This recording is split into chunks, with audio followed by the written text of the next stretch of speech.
Mr President. Mr President, when Saddam Hussein ran Iraq, it was well described as a mass grave below ground and a torture chamber above.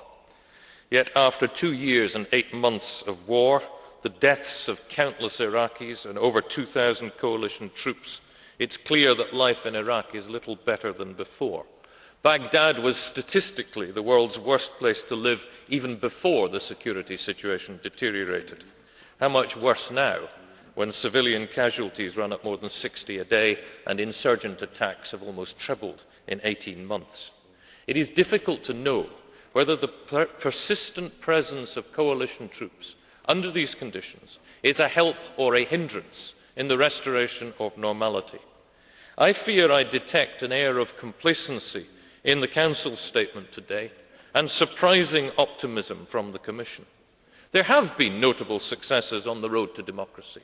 Iraqis now have their own constitution, they have their own security forces, and in December they will have a democratically elected government. There are even signs that Sunni Arabs are moving into politics and preparing to contest the election, like the formation last week of the National Public Democratic Movement in the province of Anbar.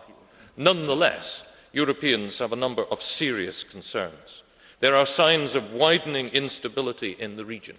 Evidence of gross human rights violations, including torture and the systematic use of arbitrary arrest, have badly damaged the coalition's standing. They've helped recruit many to the insurgents' cause. I have 3 specific concerns. First, the Pentagon's acknowledgement a few hours ago that the US used phosphorus incendiary devices against civilians in Fallujah. The European Union must demand a UN inquiry into the use of these banned weapons. Second, yesterday's revelation in sections of the media that more than 35,000 Iraqi civilians detained by the coalition, only 5% have ever been brought to trial, and many have been denied legal counsel. What kind of example are we setting? Third, the European Union member states need a clear exit strategy. If we want to stop violent insurgents continuing to gain at the expense of moderate Iraqis, what is needed, and what the Blair-Bush alliance has always lacked, is a clear endgame. Europeans disagreed on the rationale for going into Iraq.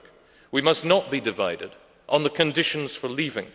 We must talk to the Arab League, to the Iraqi government and other Middle Eastern governments with a view to establishing the terms and timing of our departure that will leave Iraq a more stable and secure place.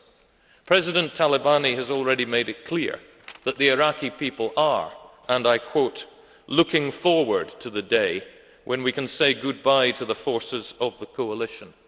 Europe must work towards that goal.